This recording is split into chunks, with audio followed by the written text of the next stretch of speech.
joining me and Rob for this segment. We I have got to Duncan. tell you, hold on before we get into the segment. What? I got to tell you You're touching me. that I didn't mean that. Yeah. I consider it a very interesting segment. And we're going to It is find out. I almost feel like, we're kind of a little competition here. You know what I'm saying? Because, we talk animals every now and then. We had the pet calendar and stuff like that on, right? We do talk animals. We also had the pony people on not too long ago. Yeah, we were talking. That's right. But joining us is Duncan Strauss. Thank you very much, Duncan, for joining us. Thank you, guys. It's great to now, be here. you're a big deal. You have a great show as well. Well, that's very nice of you to say. And, Rob, I think it's actually we're working together. Yes, we are. In coordination. That's not really competition. But my first instinct is to start sweating and go, wow, he's going to have a deeper voice. He's going to know how to put sentences together, and he's not going to make a fool out of himself, therefore making me look bad. But then there's the hoary old cliche about a face for radio. Yeah, so that's exactly. the offsetting thing there. Well, Duncan, tell us about your background. How did you get into the show that you're doing now, and why radio?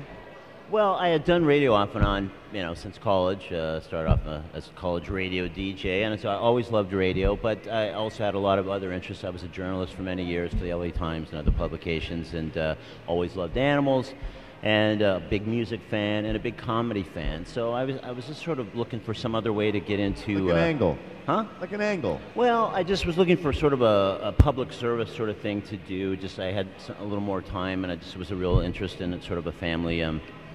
Sort of a genetic disposition almost.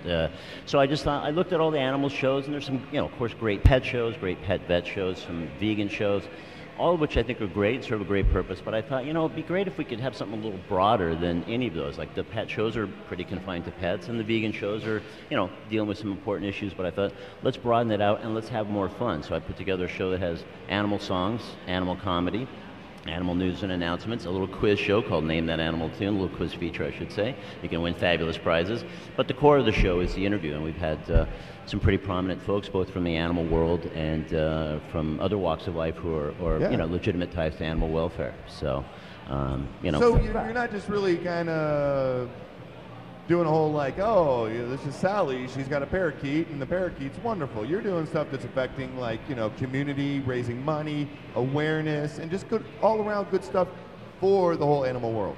Yeah, I mean, one show might be about Sally and her parakeet, but the next that's show. Cool. I love that. Right. And she's a rock star too. Right. But we're also talking about. We do a whole half hour on it. Absolutely. So we might also be talking about animals in circuses, or what's going on in factory farming. That big story any PETA involvement.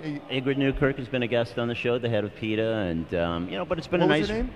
Ingrid Newkirk. Oh, really?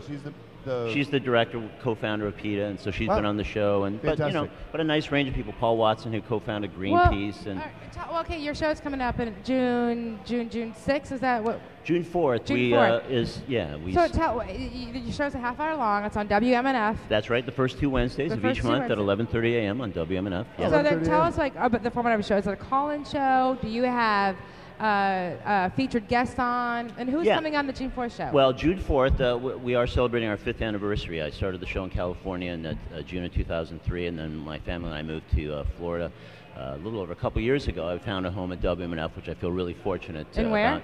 At WMNF. Oh, sure. Okay. Right, for the show. How long did it take you to actually get on WMNF? Did you have to apply for it and wait 6 months? Before, when I knew we were going to move, and I really wanted to find a home for the show, because I'd already, had met with some nice success. You couldn't have done an ISDN or DSL to California from your home here in Tampa, or was it just not conducive to being in the Bay Area? It wasn't that practical, like on an ongoing basis. So I really needed a new sort of home-based radio station. So I contacted them, Rob Loray, who's the News and Public Affairs Director, great guy, and met with him, and he liked the show, the guests that I'd already had, and I'd gotten already some pretty favorable response. So initially it was on for a half an hour, and then they about 6 months ago or so they expanded it to 2 half-an-hours.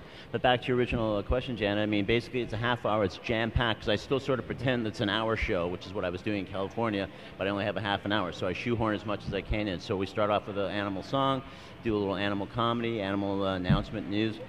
The core of the show is the guest interview, and the guest June 4th will be Janine Garofalo, who'll be joining us live. I saw Janine Garofalo is going to be there. Yeah. How exciting is that? And the following week it's going to be Moby. So he's a huge, he's a huge animal guy, activist. And of course he's, obviously a very successful recording artist. Artist, and an innovator in his videos and all that stuff too. Yeah. Very well, cool. I like it.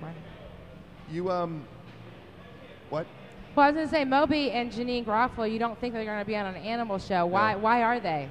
Well, that's the thing. We don't have people on from outside the animal world unless they have a legitimate tie to animal welfare. What are theirs? So, for example, Janine Garofalo has really been into animal rescue, dog rescue. She's adopted a number of dogs, supported a number of those causes, and even just 3 or 4 weeks ago, she did a benefit for a farm sanctuary rescue organization. So she's really into it. But some of these things people don't know, which is another virtue of the show. You can get that information across just about animals or animal rescue.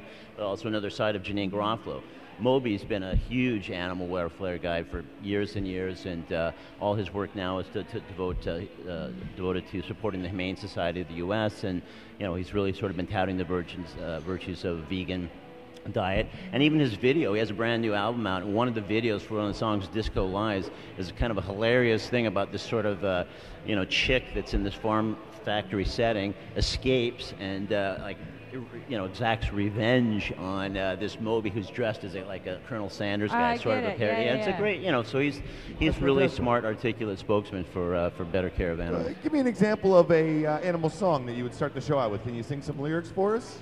I don't think we want to go there, Rob. We don't want to hear me singing. Good webcasting right there, boss. Well, man. that's scary webcasting. You can hear all kinds of people clicking elsewhere. Give me the name of a song that you played the last show. Let's see. Well, actually, from the new REM album, there's a Horse to Water. So it can be activist. It can be just in the title. Cool. It can be actually about an animal, and so we have kind of an elastic definition of animal songs. Very good. But we always do a little animal I comedy piece. think I was thinking like Barney or something, but Barney's really not an animal. I think we would be remiss to say that this is next week, or June 4th and June 11th is your 5th anniversary shows. People must tune in. Give us on WMNF. Give us again the dates or the times that you're on and the days of the week. June 4th, 11:30 a.m. It's on Wednesday. Each show is the first 2 Wednesdays of the month, so it's June 4th at 11:30 a.m. and then the following Wednesday, June 11th. June 4th, Janine Garofalo. June 11th with Moby. So. And if you're at work, you can always stream live off of the internet. Yeah, and TalkingAnimals.net. We have all the shows archived and iTunes podcasts and all kinds of information and writing and stuff. Yeah, so innovative, cool, man. Thank you very much. Thanks for having me. I appreciate it. Great meeting you. So much, okay, man. thanks so much.